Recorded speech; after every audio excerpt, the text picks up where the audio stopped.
2 हफ्ते पहले मैंने कहा था, इस दुनिया का सबसे बड़ा अक्ल का अंधा वही है जो नेटफ्लिक्स की बकवास चीज़ों के लिए पैसे फेंकता है। लेकिन भाई, मैं गलत थी। ये बीमारी तो हद से ज़्यादा गहरी है। 2 घंटे की सज़ा को भूल जाओ, इन लोगों ने 7 घंटे का महा टॉर्चर ढूंढ निकाला है। नाम रॉयल्स। स्पॉइलर अलर्ट, ना ये शाही है ना सीरीज़। ये है एकता कपूर की गंदी बात का महंगा वाला वर्जन। बड़े बजट, बड़े एक्टर्स और ज़ीरो शर्म।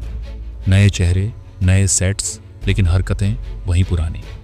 होटल अब महल बन गए हैं, लेकिन ड्रामा वही सस्ता वाला। आप सिर खुजाते रह जाओगे। डायलॉग ज़्यादा हैं या कपड़े उतारने के सीन। इतना फालतू मसाला है कि समझ नहीं आता कहानी में एडल्ट सीन घुसे हैं या एडल्ट सीन में कहानी को ठूंसा गया है। चलो नेटफ्लिक्स का पवित्र फॉर्मूला समझते हैं। पहला, अमीर लड़का गरीब लड़की का प्यार। दूसरा, थोड़ा सेम जेंडर रोमांस चेकलिस्ट के लिए। तीसरा, एक पावरफुल औरत जो अपने पति को छोड़कर बाकी सबके साथ इश्क लड़ाती है और पूरा परिवार उसकी हाँ में हाँ मिलाता है। फाइनल टच, क्लाइमैक्स में सबको चिल्लाकर बताना कि ये सब सही है और जो इसे गलत बोले वो गंवार है। बस बन गई नेटफ्लिक्स की सीरीज। सलाह, परिवार के साथ तो बिल्कुल मत देखना। अरे रुकिए, इसे अकेले भी मत देखना। फ्री मिले तब भी नहीं। नाम रखा है द रॉयल्स, जैसे राजा रजवाड़ों की जिंदगी दिखाएंगे। अगर ये सच में ऐसा करते थे तो हिंदुस्तानी राजा इससे लाख गुना बेहतर। कहानी, एक राजा मरता है, उसका खजाना 3 बच्चों में बंटता है और ताज जाता है एकदम नालायक राजकुमार के सिर पर। ये नया महाराज, घोड़ों से प्यार, इंसानों से नफरत और प्रजा गई भाड़ में। दिन रात बस जिम में कसरत। इस शो ने एक एक्टर से इतनी बार शर्ट उतरवा कर गिनीज रिकॉर्ड बना डाला। बॉलीवुड में पहले सिर्फ लड़कियों को बारबी बनाते थे। इस सीरीज ने लड़कों को शो पीस बना डाला। शो पीस की बात चली तो नोरा फतेही भी हैं, जो महारानी बनने के सपने देख रही हैं।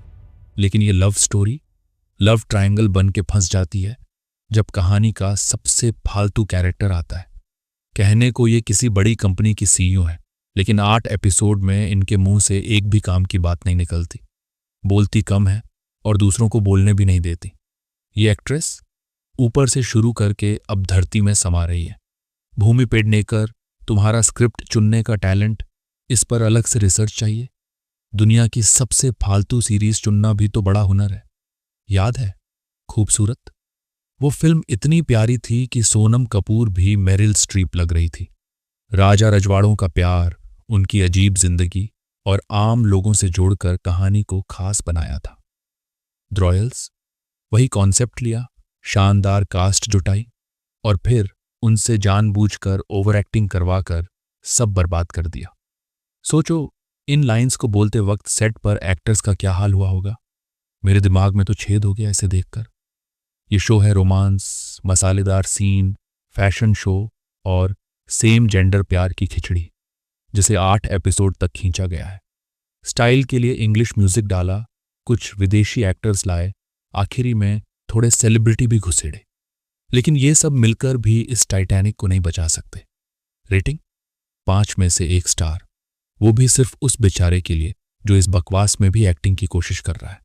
महल का माहौल बढ़िया, पैसा दिखता है, लेकिन नेगेटिव्स जीरो। कहानी जबरदस्ती के मसालेदार सीन, शानदार एक्टर्स की घटिया एक्टिंग और 8 एपिसोड तक शो को रबर की तरह खींचना, जबकि 1 एपिसोड में सब खत्म हो सकता था। अगर आपको कभी लगा इससे बुरा और क्या होगा, तो नेटफ्लिक्स बोलता है, हमारा एल्गोरिदम देखो, बच के रहना, ध्यान रखना। Bye bye.